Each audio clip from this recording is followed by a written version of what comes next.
himself here because love and faith are attributes of righteousness. Okay? So he's talking about the attributes in this one, where he's talking about the end result in Ephesians.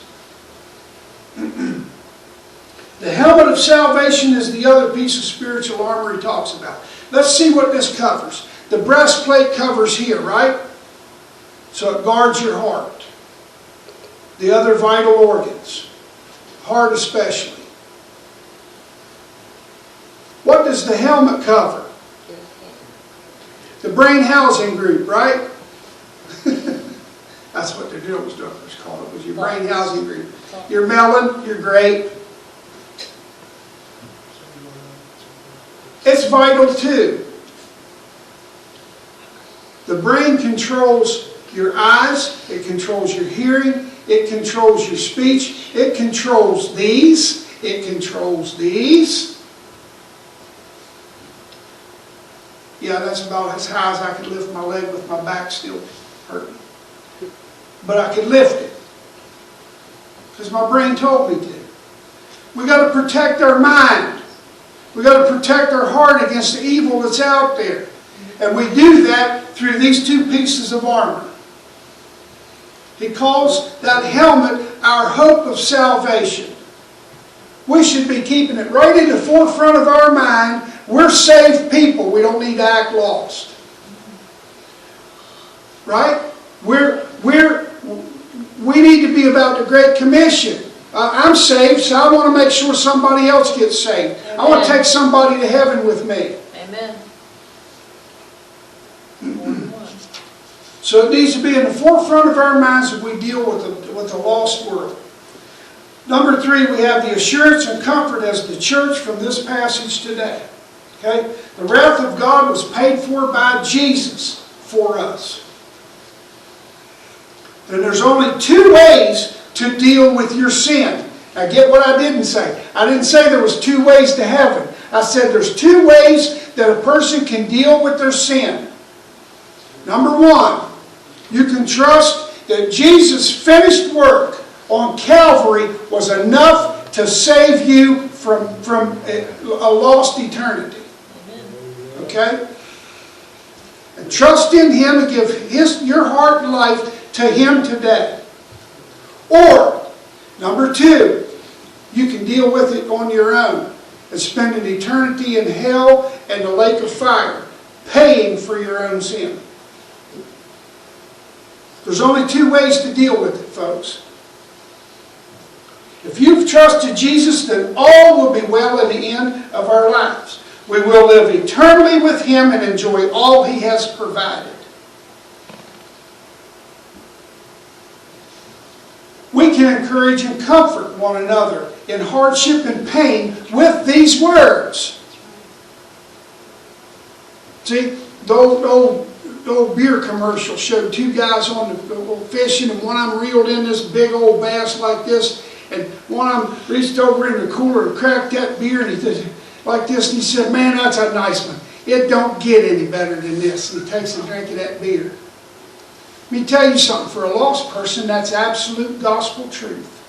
It does not get any better than that. Their end is a whole lot worse. Trust me. Read that last portion of chapter 20 in Revelation. Read that white throne judgment. Hell is not the final destination. That lake of fire is. Okay? But it was made for the devil and his angels, never one of us.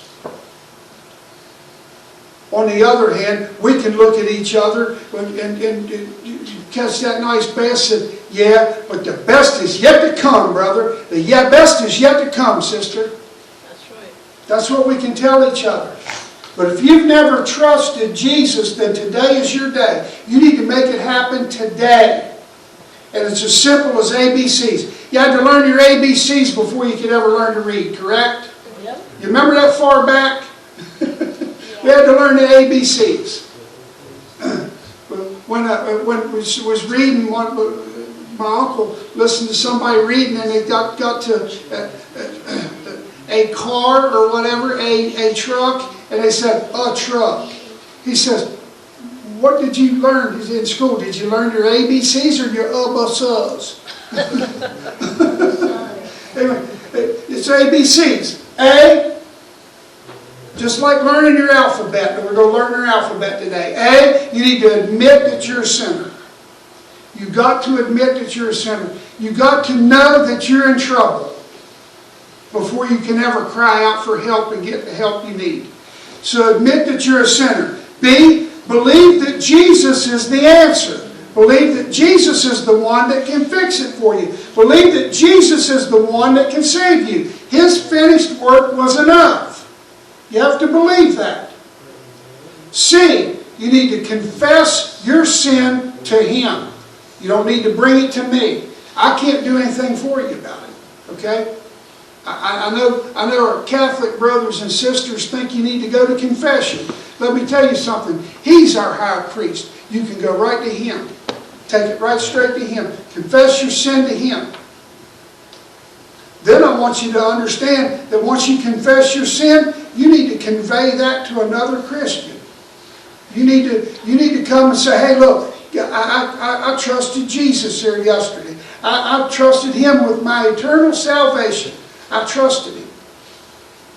Guess what? Then you got the dance party going on. I'm going to be dancing with you if you tell me. We're going to dance together.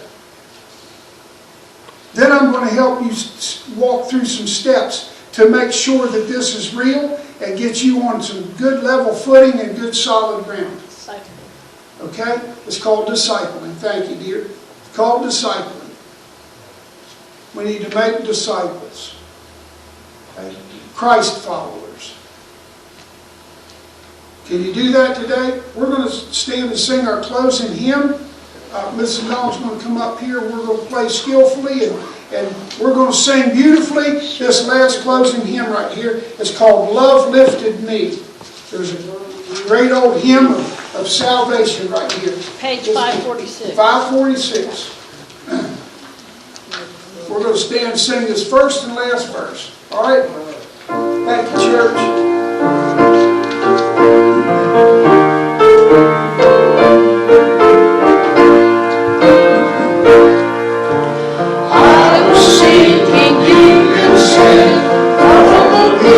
Shore, very deep and stay.